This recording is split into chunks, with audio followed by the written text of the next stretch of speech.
Sonic 2. Hey everyone, SuperShadixBoom here, and today I'm going to be taking a look at Sonic the Hedgehog 2 for the Sega Genesis. This game is way better than Sonic 1, and it was a lot of 90s kids' introduction to Sonic. Sonic 1 did well, but Sonic 2 was what made kids want a Genesis over a SNES. And I think this is the perfect introduction to the Sonic the Hedgehog franchise. Let's get started. After the title screen, you're thrown right into the action with Hilltop Zone from Sonic 2. Oh, and this kid's here. Miles Prower, also known as best friend named Tails. He's Sonic's best buddy, he has 2 tails, and he's immortal. So the gameplay is pretty much the same as before, but it's quite a bit faster and has the super dank fire-lit new spin dash. Hold down on the D-pad and let her rip. I like this since it gives you instant access to speed and lets you destroy anything in your way and changes the way Sonic works. How the first game was about earning speed, but Sonic 2 is about maintaining speed, which I think is a way better form of skill mastery. And who gives a shit? I just want to go fast. Whee! So the story is, Eggman is stealing magic rocks called Chaos Emeralds to power his Death Egg, so it's up to Sonic and Tails to stop him. By going through Emerald Hill Zone, pretty solid level, nice and fun with loop-de-loops and multiple pathways. Holy shit, did I just beat the zone on the second act? There's only 2 acts now? That's fucking amazing! The famous chemical plant is next, and this song is awesome. It's not a bad level, it's fun at times and I like it, but it does have its problem, like this and this. The level completely fucks you in the ass some parts, but it still has a good balance of platforming and speed. The boss is fine too, but fuck these platforms on the left and right. Aquatic Ruin is next, and for a water level, it's actually not bad. Well, Act 1 at least. Why? Because there's barely any water. Heck, the only part with water is this part. Yeah, that was it. Act 2's such major dick though, because it's an actual water level, but it's still fun if you're a gamer and manage to stay on the top path. But it was still more enjoyable than Labyrinth Zone. It has less bullshit and it's easier to get through. The boss fight's pretty easy as well. This game also has multiplayer. There's not much, but I might as well include it. Player 2 can play as Tails, where pretty much they just jump around and go off screen since Sonic is fast as shit and leaves poor Tails behind. There's also a 2-player versus mode. I wish I can play it, but I have no friends unless... Rocco, play with me! Well, I guess I can't play the multiplayer. Who the fuck can that be?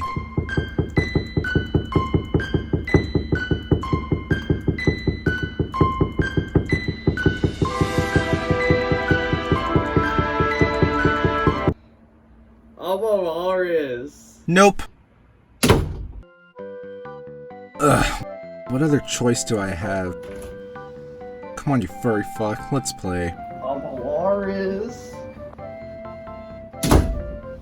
Oh shit, let me go get you a chair. Alright, here you go. What the hell are you doing in my chair? Get out of my chair, you furry bitch. Alrighty, here's your controller. Do you know how to play? No. Okay, so you just use the D-pad to move around and all of these buttons jump. Yep, that's it. Eventually. Alright, that's all I needed to record the Tails footage. Now, let's race. Mario Kart. We just need to play through a level and whoever finishes it first wins. The multiplayer is a one-on-one race with randomized item boxes, giving you the same power-ups from Sonic 1, such as ring boxes, extra lives, invincibility, etc. But exclusive to this mode is the Eggman item, which gets rid of all of your rings. You can also face off in this half-pipe where y'all compete to collect rings. But if you're Sonic, you always have the advantage, because he's in front of Tails, which means he gets all the rings first. Now that I'm done with that, on to Casino Night Zone. Can you fucking leave? For the most part, Casino Night Zone is fun, cool, and creative. These ball things that bounce you around get annoying at times, but are key obstacles for traversing the stage. Same with these fucking triangle things. There are also giant slot machines throughout the level. You can go into them, which is really good for grinding extra lives. Hilltop Zone, it's nothing really special, but I personally really like this zone. It's cool climbing the platform so you don't die from lava and breaking through the floor. It's a solid, fun level. That's all I can really say about it. Oh, there's also this part with these 2 springs. cool. Mystic Cave. I died to this pit quite a bit. That was just because I would zoom past this vine you need to pull to lower the bridge. Without that, you'll just plummet to your death like I did. The boss is easy as dicks too. Oil Ocean Zone. It's pretty peculiar. That's just a fancy way of saying, well, this is out of the fucking ordinary. I actually like the oil rig aesthetic and the music is pretty good too. But honestly, nothing really stuck out to me when I was done. Like each level so far, I can remember a distinct moment. Emerald Hill, they looked like Green Hill Zone and had loop-de-loops. Chemical Plant had pink water in this fucking part. Aquatic Ruin. It was the water level. Casino Night Zone had all these bouncing things in a slot machine. It was a casino. It's awesome. Hilltop Zone, the rising lava going through the loop-de-loop and breaking through the floor. That was sick. Oil Ocean though, besides the aesthetic, that was it for me. At the end of it, I just went, wait, I'm on the boss already? And now I'm done? Metropolis Zone. Metropolis is fun, but it's also ball-squeezingly stupid as well. The level design itself is fun, the music is great, and these spinning mesh tunnel things, mwah, beautiful. But they crank the bullshit up with the enemies. These stupid starfish in the fucking walls and this dumbass crab. But whatever, that was just Act 1. Not bad besides that crab. Act 2 is more the same, that motherfucking crab! Whatever, not as bad of a placement like before. Now I'm just zooming like normal. Fuck, where did this asshole come from? Is what I constantly repeated throughout Act 2. How you like me now without your arms, you little bitch? Fuck you. You just gotta accept you're taking a hit every once in a while and just move on. Alright, just gotta be careful, duck under these spikes, fucking A. This part here also really grinds my gears. Dear Lord, what the heck is that? That was probably made by Satan himself. Wait, Act 3? There's a fucking third act? Honestly, Act 3 isn't that bad, but this part with the green dude is mad whack. Now, how the hell am I supposed to get up here with him there? I actually had a difficult time with the boss, but once I got the hang of it, I destroyed Eggman's meat. Sky Chase is next up. Now this is awesome. Flying around, killing enemies is great relaxing fun after dealing with Metropolis Zone. Wing Fortress and oh shit, we're going down. This isn't a cutscene, abandoned ship, no tails!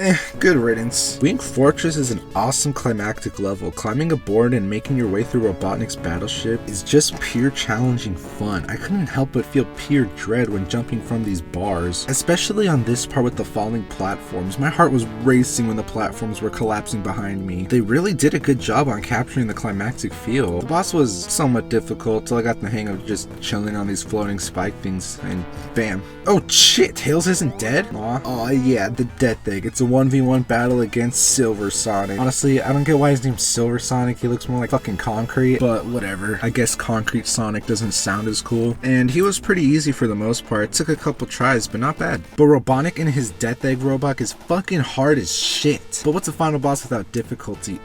But man, I wasn't expecting this after Aquatic Ruin. This thing is literally a walking death machine. Touch its toes, you die. Touch its ass, you die. Behind it, dead. In front of it, dead. I've died and replayed this game so many times because of this metal monstrosity. I can beat Silver Sonic so easily. I honestly feel bad for how pathetically easy he is. But Robotnik, damn it, he's impossible. While trying to beat him, it takes pristine focus and concentration. I even had to put on an ice pack because how fucking heated I was getting. Yes, I dodged his spike shit, motherfucker! So after about an ass crack ton of attempts, I think I nailed the criteria to beat him. I kinda just hit him while pacing back to get a good distance to hit him again. I think I'm actually just jumping over his spike hands, but it's been working out. On a good run, I'm able to hit him about 6 times. A bad run would be dying immediately, but this strategy's been working pretty well for me. Except for his stupid arms, he shoots it and kills you immediately. I jump over them and then it kills me on the way back. If I manage to avoid one arm completely, the other one shoots out immediately after. Alright, I hit him 7 times, just one more hit and yes, what the fuck, I hit him 8 times! I got back to the Death Egg again, maybe I just miscounted. So the key for me was to avoid his 2 hands, which took a numerous amount of attempts to nail the body timing. Alright, 7 hits, this is it, I'm going for it. Are you fucking kidding me? Alright, I just gotta wait on the left while only being able to see his nose to get a good distance. Get a couple of hits in, ooh, got a little greedy there, but I'll take it. I just gotta bait him over to the right, dodge his hands, keep hitting him. Okay,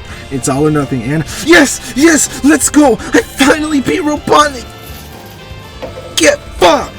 Now you think I'm done, but there's one thing I forgot to mention, special stages. The special stages are stages where you get a chance to collect the 7 Chaos Emeralds. The reason I didn't mention them in my Sonic 1 review was because, well, they sucked ass. I was never really aware of what I was doing. I would just be fidgeting around the stage till it ended or I somehow got the Chaos Emerald at the end. It just wasn't pleasant to look at either. I like Green Hill's vibrancy. The special zones were just a pretty colors overload. But in Sonic 2, the special stages are much better. First off, they're actually fun. For the first few half-pipe levels, I was actually having fun moving around collecting oncoming rings. But the later levels were actually really hard. And Tails, he's pretty cool and cute, but fuck this kid. I can maneuver well, but Tails is fucking sexually attracted to these bombs and wants to touch them all the time. Not to mention this prick always steals my bubbles in Aquatic Ruins. Come on, come on, come on, come on, come on, I need a bubbles, I'm gonna die, I'm gonna die, I'm gonna die! Tails, you son of a bitch!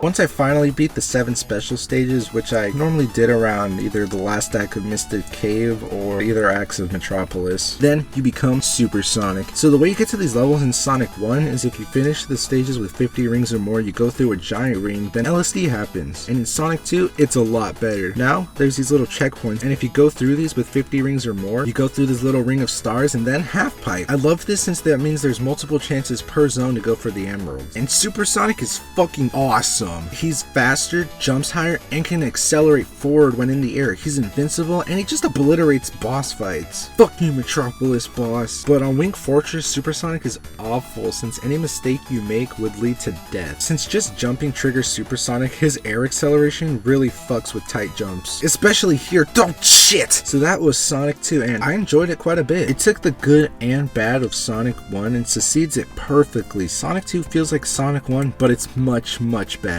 Now the levels are pretty linear, which can be hit or miss for people, but I love the levels in Sonic 2. They're just really fun to go through. Metropolis and Death Egg were really hard. Like on one hand you have chaotic random bullshit, and the other hand you have the Death Egg robot. But after beating the game, I had a lot of fun going back to record footage. Even playing the Death Egg robot was fun. Sonic 2 is a lot more generous with the abundance of rings and extra lives, especially Casino Night Zone, which means dying and restarting the entire game isn't as prevalent as it is in Sonic 1. Even if I did lose all my lives, that would either be by Metropolis or Death Egg, and restarting didn't feel so catastrophic to play through again since the zones are so fun as opposed to Sonic 1, where I hated getting game overs because that would mean I have to play through fucking Labyrinth Zone again, and Scrap Brain Act 3. But without comparing it to Sonic 1, Sonic 2 is just a classic fun and cemented Sonic as a true counter to Mario. In the end, it just felt so much more grander and epic. If you ever get the chance, I'd recommend you try it out since it's re-released just as much as Sonic 1. So Sonic the Hedgehog 2 is definitely a good game. Not groundbreaking or amazing, but still good. See y'all with Sonic CD for the Sega CD. Also, if you enjoyed the video, be sure to like, comment, and subscribe. And what are your thoughts on Sonic 2? I'd love to know. Bye. Thanks for watching.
Hey, kid. What the fuck? Didn't you just love Casino Night in Sonic 2? It was okay, I guess.